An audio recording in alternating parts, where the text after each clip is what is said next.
The wine hit me before the words did. It was cold, sudden, and it soaked straight through the ribbons on my chest. Ribbons I'd earned in places that don't exist on any map, doing work nobody was ever supposed to know about. Cabernet, dark as blood, running down the front of my dress uniform, while 40 people at Ruth's Chris Steakhouse sat frozen, forks halfway to their mouths. My sister Maya stood over me, empty wine glass still tilted in her hand, her brand-new engagement ring throwing little sparks of light across the tablecloth. Her fiancé, Eric, an actual U.S. Army Ranger, 3rd Battalion, the genuine article, sat beside her like he'd just watched a car crash in slow motion. "There," Maya said, and there was nothing playful left in her voice. Just wine and contempt. "Maybe now you'll stop pretending you matter."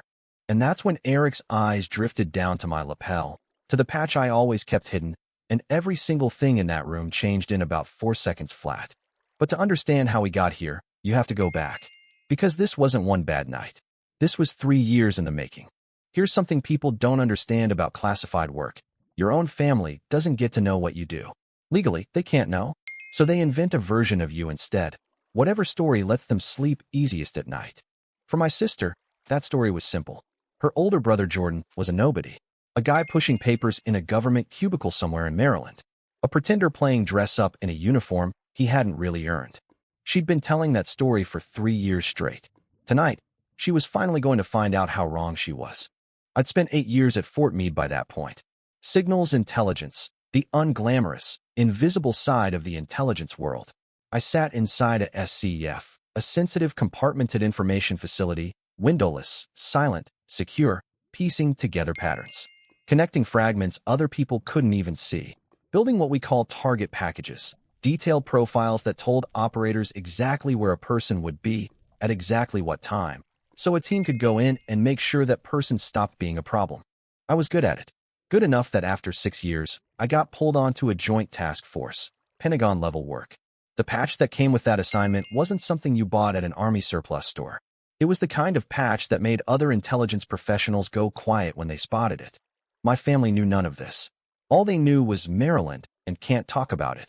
And Maya decided that silence meant embarrassment, that I was hiding a boring job behind a mysterious excuse. It started small, little digs at Thanksgiving, throwaway lines at birthdays. Jordan's too buried in spreadsheets to help us move the couch. Don't ask Jordan about work. He gets touchy because there's nothing to actually say. My parents never once corrected her. They'd just nod along, sometimes laugh right with her. My dad had a signature line for it, delivered with a hearty clap on my shoulder. "Well, somebody's got to do the boring jobs, right, son?" I let it go. Operational security isn't a suggestion. It's drilled into you from day one. You don't correct the record. You don't defend yourself. You definitely don't explain. You just let people believe whatever keeps them from asking follow-up questions. But quiet judgment wasn't enough for Maya. She needed witnesses. February. Maya had been dating Eric for 3 months by then, and he checked every box on her list. Visibly military, decorated, the kind of guy who wore grunt life, t-shirts to parties and dropped phrases like downrange into casual conversation. She invited me to a Super Bowl party at her place. I almost said no. I'd just wrapped a 36-hour stretch analyzing movement patterns for an active package overseas, and I was running on fumes. But she'd asked. She'd said it would mean something. So I went. The apartment was packed with Eric's Ranger buddies, fresh off deployment, loud, confident, cracking beers. I walked in wearing jeans and a plain gray hoodie, the least conspicuous version of myself I owned. "There he is," Maya announced to the room. "My big brother Jordan. Works for the government." One of Eric's friends, built like a linebacker, probably a machine gunner, grinned at me. "Oh yeah? What do you do?" "Intelligence analysis," I said. "Like Jason Bourne?" He laughed. "More like Microsoft Excel," Maya cut in, smiling that cold smile of hers. "Jordan stares at spreadsheets all day. Filing things. Very important filing." The room laughed. Not cruel exactly, just dismissive. The way people laugh at someone they've already decided is exaggerating. Eric chimed in too, not unkindly, just clueless. "Hey man, no shame in support roles. Somebody's got to process our paperwork, right?" "Right," I said quietly, and let it go. I stayed an hour, ate some wings, watched the game. Nobody asked me another question about my job the entire night. On my way out, Eric caught up to me at the door, lowering his voice. "Hey, don't take Maya's jokes personally, man. She's proud of you. Talks about you all the time." Sure, I said. You really do intelligence work? Yeah. Where at? Can't say. He nodded like he understood.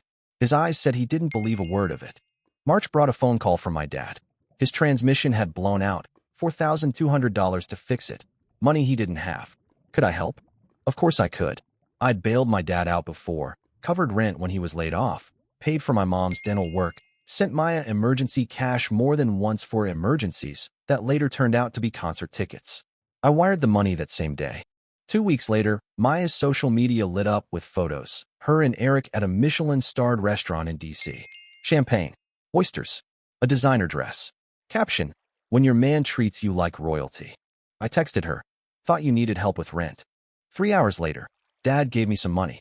Guess his car was fine after all. I called my father directly. He admitted it. He'd handed Maya $2,000 of the $4,200 I'd sent him. For Eric's birthday. You know how important this relationship is to her, he said, like that explained anything. I sat in the parking lot at Fort Meade afterward, staring at my phone, trying to figure out which was making me angrier, the money or the principle behind it. Then my clearance officer called. A situation was developing in Syria. A high-value target had shifted patterns. I was needed in the operations center immediately. I went to work instead of arguing with my family. That was pretty much always the trade. April, 11 p.m. on a Tuesday, and I was elbow-deep in a movement analysis for a target who'd successfully dodged detection for 6 straight months. My phone rang. I couldn't pick up. Maya left 17 voicemails. When I finally called back at 2 in the morning, she was livid. You couldn't even answer? I'm engaged, Jordan. This is the most important moment of my entire life. I was working. You're always working. Or you claim you are. A pause, then venom. You know what Eric said? He said real military people make time for family. Said if I actually mattered to you, you'd pick up your phone. My jaw tightened. Tell Eric that real military people understand operational security. Oh my God, you're so dramatic. You work in an office. Stop acting like you're special ops. I said nothing. Whatever. Eric and I are having an engagement party May 15th. You're paying for it. Maya, you owe me, Jordan. I covered for you growing up. I made you look good. And now you're going to stand there and act like you're too important to celebrate my happiness? I never said that. Then you're paying. We want Ruth's Chris. The private room. I'll send you the details. Click. I sat there in the blue glow of my monitors, watching a target move through a marketplace half a world away, and tried to pinpoint the exact moment my sister had stopped being my sister and become someone I barely recognized. 5 days before the party, I got pulled into an emergency briefing. A package I'd built 2 months earlier had just gone operational. Successful, clean, 0 civilian casualties. A high-value target permanently removed from the equation. Afterward, Colonel Patricia Vance called me into her office. 23 years in, former DA, the kind of officer who'd briefed presidents in her career. Captain Reeves, she said, that was excellent work. The team lead specifically requested you be commended. You saved lives with that analysis. Thank you, ma'am. She studied me. You look wrecked. When was your last leave? I had to actually think about it. 18 months ago. For days. Unacceptable, she said, pulling up my file. 96 days of accrued leave sitting untouched. Use some. I've got a family thing this weekend, ma'am. An engagement party. Her expression softened just slightly. Does your family know what you do? No, ma'am. That must be difficult. It's fine. She looked at me a long moment. You're one of the best targeters I've worked with, Reeves. But this job will chew you up if you let it. Make sure you've got something outside this building worth protecting. I nodded and left.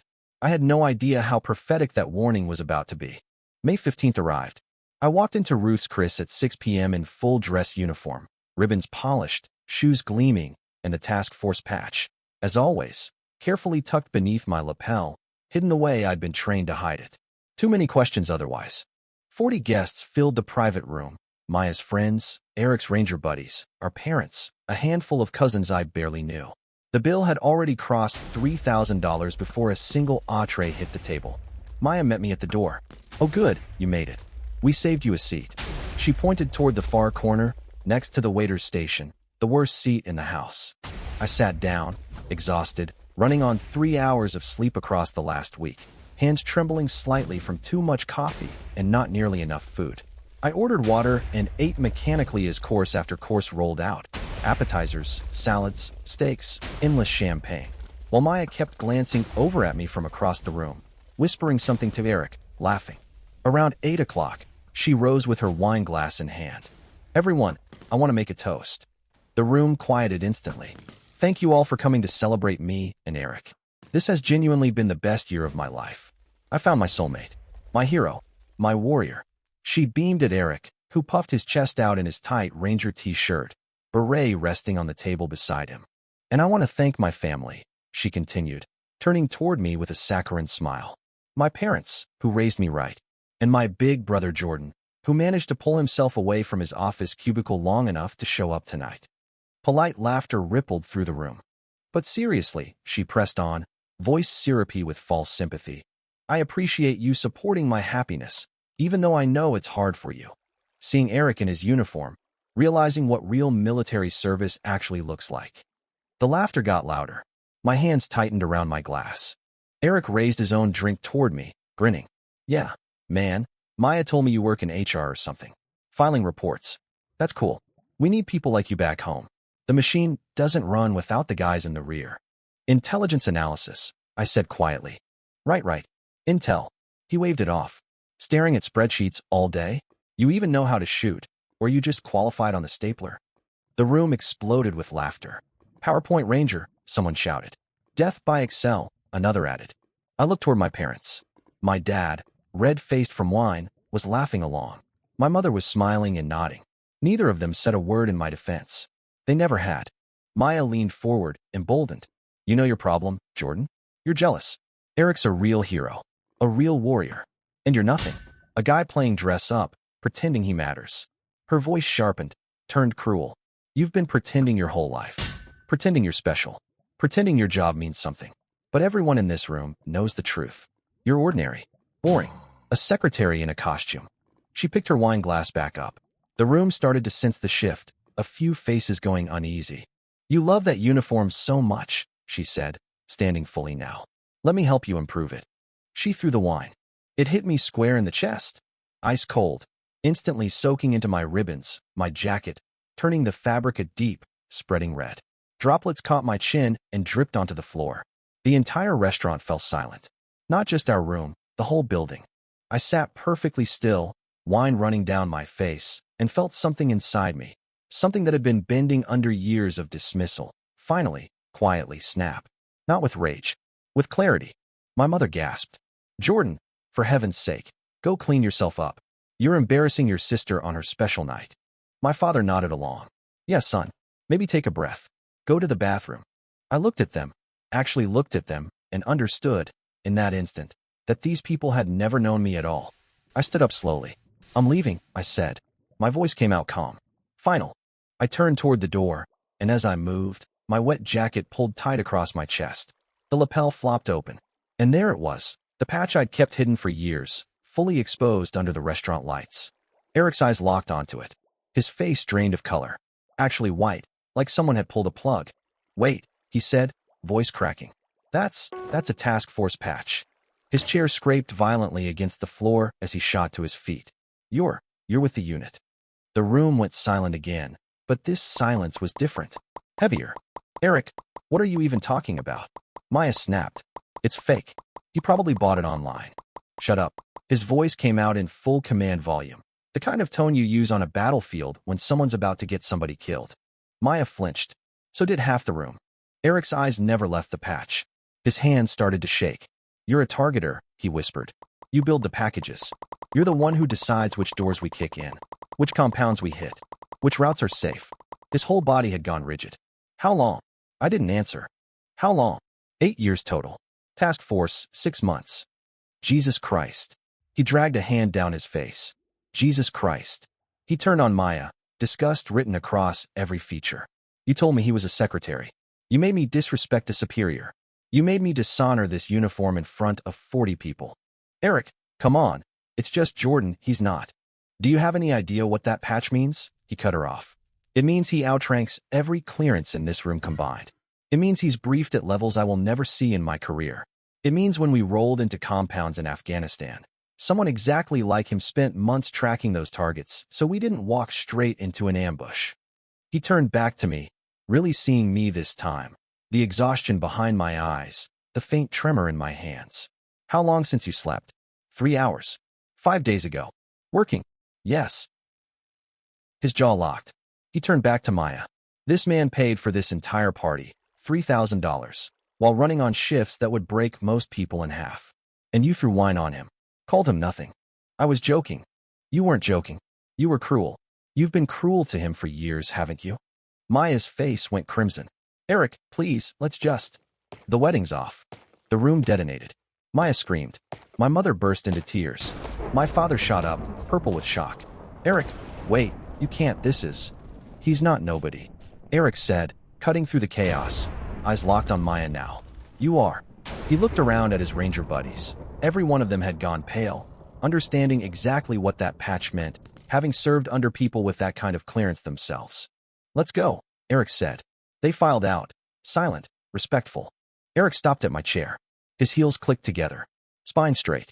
And then, in the middle of a steakhouse, in front of 40 stunned witnesses, he snapped off a crisp, perfect salute. Staff Sergeant, he said formally. I apologize for my disrespect. It was inexcusable. It won't happen again.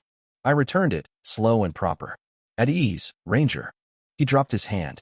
Thank you for your service, sir. Real service. Then he walked out, his friends behind him. The private room dissolved into chaos. Maya sobbing. My mother shouting. My father trying to referee the whole disaster. I stood there in my ruined, wine-soaked uniform, watching the wreckage I'd created simply by existing. A woman I didn't recognize, one of Maya's friends, approached carefully. Is it true? What he said about your job? I can't discuss my work. She nodded slowly. I'm sorry for what she did to you. You didn't deserve that. I walked toward the exit. My mother intercepted me. Jordan, wait, you can't just leave. We need to fix this. Her engagement is ruined. She ruined it herself. But you could talk to Eric. Explain that you didn't mean for any of this. I didn't do anything, Mom. But your patch, your job, you could have hidden it better. You mean lied more? Let her keep humiliating me so her fiancé wouldn't figure out who I actually am. Her face crumpled. She's your sister. She threw wine on me and called me worthless in front of 40 people. And you told me to go clean up because I was embarrassing her. I didn't mean. Yes, you did. I pulled free and walked out into the parking lot. The parking lot was quiet, cool May air, stars barely visible through the city glow. My phone lit up instantly. Maya, my mom, my dad, Maya again. I blocked all 3 numbers on the spot. Then I sat in my car and let myself feel every single thing I'd been suppressing for years. The exhaustion, the resentment, the bone-deep loneliness of doing work that actually mattered while being treated like it didn't matter at all. My phone rang again. Unknown number. Captain Reeves.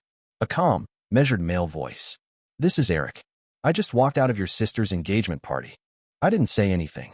I wanted to apologize properly, he continued.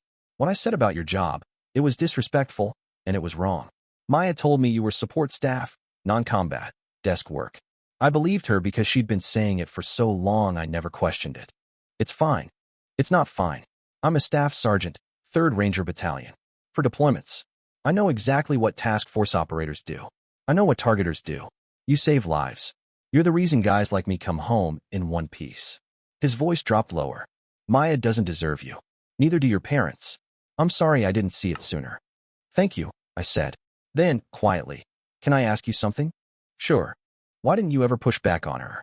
You could have shut it down years ago. He thought about it. Honestly, I figured she'd eventually see you clearly on her own. I was wrong. A pause. For what it's worth, the guys and I talked in the parking lot. We're going to make some calls. Word travels fast in the Ranger community. By tomorrow, everyone's going to know exactly what she did tonight. You don't have to do that. I know, but she needs to understand what she destroyed. We hung up. I drove home in my ruined uniform, past the Pentagon, past the monuments glowing under the night sky, past thousands of people who had absolutely no idea what happened inside the buildings they drove past every single day. I peeled off the uniform. The wine had already set into the fibers, probably permanently. Showered until the hot water ran cold. Slept for 14 straight hours. Day 1. Maya called from 17 different numbers.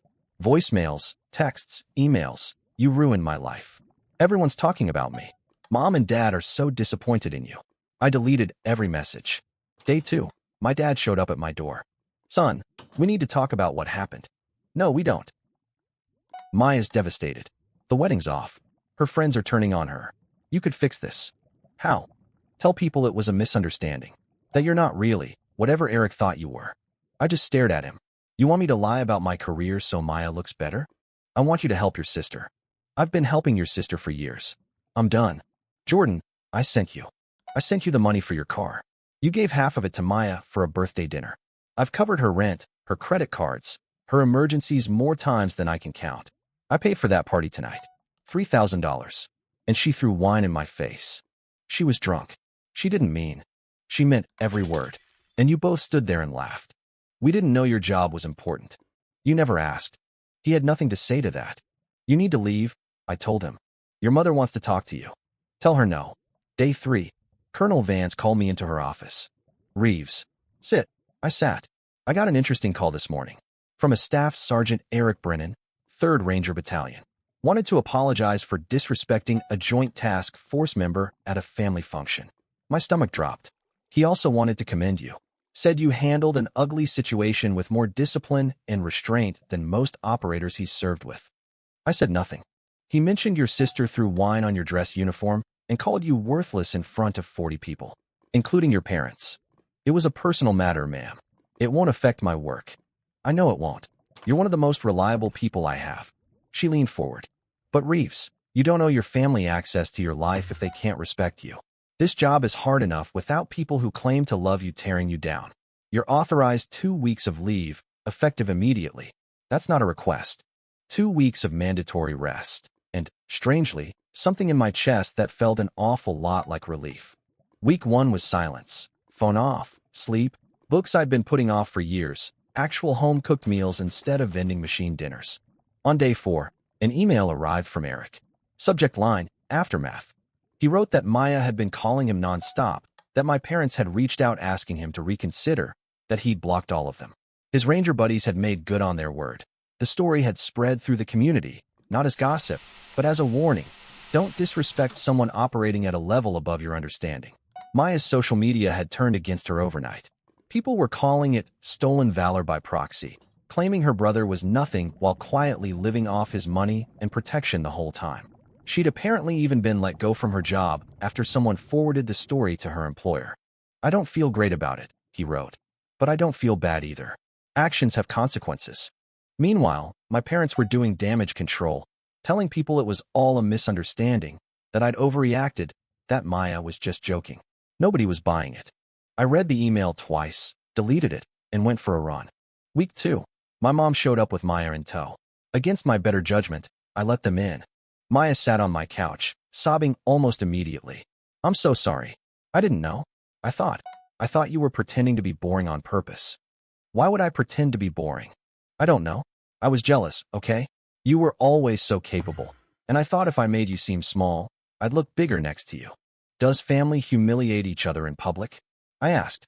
Does family throw wine on each other, steal from each other, and lie about it? Her head snapped up. What? Dad handed you $2,000 of the money I sent him for repairs. You spent it on Eric's birthday. She went pale. I've covered your rent for 2 years. Bailed you out financially more times than I can count. And you thanked me by telling an entire restaurant I was worthless. I didn't mean it like that. You meant exactly that. You wanted Eric and everyone else to see you as better than me. Jordan, it worked. Eric saw exactly who you are. So did everybody else. My mother's voice sharpened. This is cruel, Jordan. Vindictive. That's not who you are. You don't know who I am, Mom. You never asked. Nobody said anything for a long moment. I'm not trying to hurt Maya, I said finally. I'm not spreading rumors. But I'm not fixing this either. This is her consequence. And yours. And Dad's. So that's it. Maya's voice cracked. You're just done with us? I'm done being your ATM and your punching bag. If you want a relationship with me going forward, it looks completely different. No more money. No more covering for you. No more letting you pretend I'm nothing. What if I can't do that? Then we won't have a relationship. They left 20 minutes later. I never heard from Maya again. Over the following months, my parents sent the occasional generic card, birthdays, holidays, never once acknowledging what had actually happened. I never responded. 3 months after that dinner, I made Major. Colonel Vance personally recommended me for a position at SOCOM headquarters in Tampa. More responsibility, better pay, the chance to work alongside some of the best special operations personnel in the country. I said yes without hesitation. The day I left Fort Meade, Eric sent one final message. Heard about your promotion. Congratulations, sir. You earned it. For what it's worth, you were right to walk away. Some people don't deserve access to you. Stay safe out there. I saved that message, not because I needed the validation, but because it reminded me of something worth remembering. Respect is earned through action, never demanded by blood relation. My family chose humiliation. Eric chose honor. And I finally chose myself. Tampa turned out to be exactly what I needed. The work was still brutal, the hours still merciless, but for the first time in years I was surrounded by people who actually understood what I did and why it mattered. Operators and analysts who'd walked the same road, who judged you by competence and integrity instead of whether you made them feel important. I started therapy with a wonderful civilian counselor named Dr. Rebecca Cho, who specialized in military families. She helped me untangle years of guilt and obligation. You were never responsible for managing their feelings about you, she told me once. You were responsible for doing your job with integrity. You did that. They failed you, not the other way around. On the 1-year anniversary of that dinner, I got a message on LinkedIn from someone I'd never met. Hi, Jordan. My name is Lieutenant Commander Sarah Brennan. I'm Eric's older sister. I heard about what happened at your sister's engagement party. I wanted you to know, Eric talks about you like you're a legend. He tells the story to every new ranger in his battalion as a lesson in respect and humility. He says you never bragged, never corrected anyone, just let your work speak for itself. And that's what real warriors actually look like. Thank you for that example. I read it 3 times. Then I closed my laptop and went for a run along the Tampa waterfront, watching the sunset bleed orange and gold across the water. My phone buzzed in my pocket. Part of me braced for Maya's name, or my parents', some last-ditch attempt at reconciliation. It wasn't. It was Colonel Vance. Reeves, how fast can you get to MacDill? We've got something developing. Need your eyes on it. 20 minutes, ma'am. Good. See you soon. I turned around and ran back toward my apartment, past tourists, past families living their ordinary, unaware lives. And for the first time in a long time, when it came to my own family, I felt something I hadn't felt in years. Peace. Because I'd finally learned the hardest lesson of all. Some people will never see you for who you really are. And that's okay. You were never the one who needed to change. You just needed to see yourself.